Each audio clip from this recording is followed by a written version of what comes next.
አሰላሙ አሌይኩም ወረህመቱላሂ ወበረከቱ። እንዴት ናቸው ውድ ቤተሰቦች፣ ውድ ተመልካቾች? ደህና ናቸው? ሰላም ናቸው? ከኔ ጋር አልሐምዱሊላህ ረቢል ዓለሚን።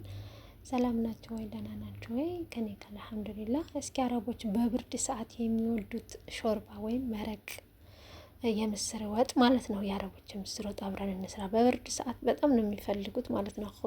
ከኹብዝ ጋር ይጠቀሙታል ማለት ነው። ከኩድራ ጋር ምናምን አድርጌ ጠዋትም ራሱ በትንሽ ተቀንሶ በሳህን ሞቅ አድርጌ ከቁርስ ጋር በአንድ በኩል አደርግላቸዋለሁ። እና አረቦች ብርድ በሚሆን ሰዓት ሾርባም ሆነ መረቅ ይሄ እንዲሰራላቸው ይፈልጋሉ ማለት ነው። እና አብረን እናዘጋጅ እስኪ ውድ ቤተሰቦች። ሽንኩርት አቁላልቻለሁ፣ ነጭ ሽንኩርትና ሎሚ ወደ መረቁና አድርጌበታለሁ። የወጥ ማለት ነው። የአረቦች ወጥ ሎሚ አስወድ፣ ይህንን በምስር ወጥ ይሄን ይወዳሉ ማለት ነው፣ ይመቻቸዋል። እና እዚህ ጋር ቲማቲም የተፈጨ በፊት አድርጌ ነበረ እንዳያችሁት። ከዛ ቲማቲም ማጁን ጨመርኩበት ማለት ነው። የካርቶኑን ቲማቲም የተፈጨው ማለት ነው። ፍሬሹን ፈጭቼ መጀመሪያ ያደረኩት ፍሬሽ ነው። ይሄ ግን ደግሞ የካርቶኑ ነው ማለት ነው፣ ማጁን የሚሉት ማለት ነው። እና እንደዚህ አድርጌ አቁላላሁ። ቅመሞቹን ጨምሬያለሁ። ኩርኩም መጀመሪያ ላይ አይታችሁት ከሆነ ኩርኩም እርድ ጨምሬያለሁ። 7 ቅመም ጨምሬያለሁ። ፍልፍል አስወድ። እነዚህ 3 ቅመም ለሱ በጣም በቂዎች ናቸው ማለት ነው። ሌላ ነገር አይፈልግም። ትንሽ ዝንጅብል ፓውደር አድርጌበታለሁ እና እነዚህ ብቻ በቂዎች ናቸው ማለት ነው። ምስር ብዙ ጊዜ ብዙ ቅመም አይችልም ማለት ነው። ከ4ቱ ቅመም ውጭ ሌላ ጣዕሙ ይቀየራል ማለት ነው። ከዛ እነዚህን ቅመሞች ጨማመርኩኝ፣ በደንብ አማሰልኩት ማለት ነው። አዋህዱት። ከዛ በደንብ ይበሳል። እንደምታዩት ግን በደንብ በስሏል ይሄ። ከዛ ምን አደርግበታለሁኝ? ዱባ ይወዳሉ፣ ዱባ ማለት ነው። በጣም ነው የሚወዱት። በተለይ የኔ ቤተሰቦች ይወዱታል ማለት ነው። ዱባውን ቆራርጬ በትንንሹ፣ አንዳንድ ሰዎች በትልልቅ የሚወዱ አሉ። እኔ ጋር ግን ደቀቅ፣ ልጆቹ ትልልቅ ሲሆን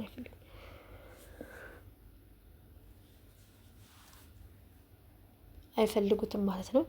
ውድ ቤተሰቦች ላይክ፣ ሸር፣ ሰብስክራይብ በማድረግ አበረታቱኝ፣ አጠናክሩኝ እላቸዋለሁ።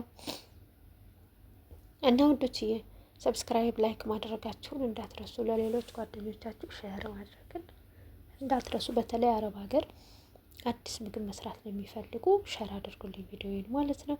እነሱም ይጠቀማሉ፣ እኔ የምጠቀምበታለሁ ማለት ነው። እና እየጨመርኩበት ነው ስላለ ሰው ማለት ነው። ከዛ ዱባ፣ ያው እንግዲህ የጉንፋን ዘመን ነው፣ ምንም ማድረግ አንችልም። ያው አረብ ሀገር ላይ እንቅስቃሴያቸው ሲገባ ጉንፋን በደንብ አለ ማለት ነው።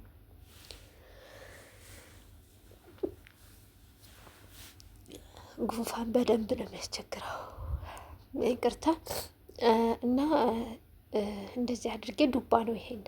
ከዚህ ጋር ምስሩን ቀቅየዋለሁ። ምስሩን ምንም ሳልጨምር ውሃ ብቻ ጨምሬ ነው የቀቀልኩት። ገና አልፈላም።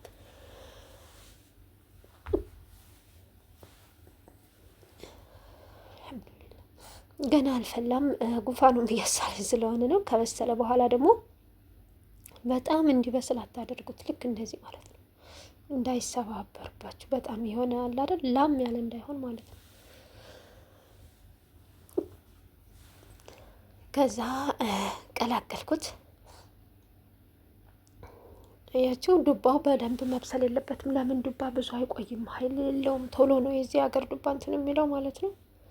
እና ትንሽ ብቻ የቅመሙን ሽታ ካገኘ በኋላ እንትን አልኩት ማለት ነው፣ ቀላቀልኩት። ምስሩን በደንብ መብሰል የለበትም ከውሃው ጋር ማለት ነው። እዚህ ጋር ከመቁለው ጋር ከቀላቀልን በኋላ ነው መብሰል ያለበት እንጂ እዛ ለብቻው ስታፈሉት መብሰል በደንብ የለበትም ማለት ነው።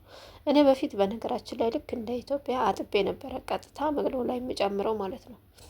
ግን ደግሞ ካልዘፈዘፋችሁት ስለማይል ፍሬው ቶሎ ስለማይበስል ምን አደረኩኝ? እንደ አማራጭ ቀቀልኩት ለብቻው ማለት ነው። አለመቀቀልም ይቻላል።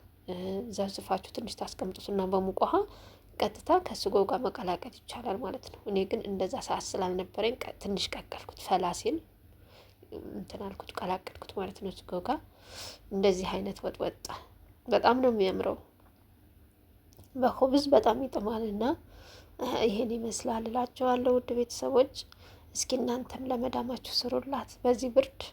በተለይ ይሄ ኹብዝ ከባዝ ነው የሚሉት ይሄ ወንዶች የሚሰሩት አለ ገበያ ላይ የሚሸጠው ሰፊው ማለት ነው። የስንዴ ቂጣ ይመስለኛል ሳስበው የሚባለው እሱ ጋር በጣም ነው የሚጥመው ማለት ነው። እናንተም ቅመሱት እሺ። ከዛ ከጎን ሩዝ ቀቅያለሁ ማለት አንዳንድ ጊዜ ከኹብዝ ጋር ነው፣ ግን አንዳንድ ልጆች ደግሞ የኔ ግማሾቹ አይፈልጉትም በሩዝ ነው የሚፈልጉት እንጂ በኹብዝ ስለማይፈልጉ ነጭ ሩዝ እንደዚህ አዘጋጁላችኋለሁ።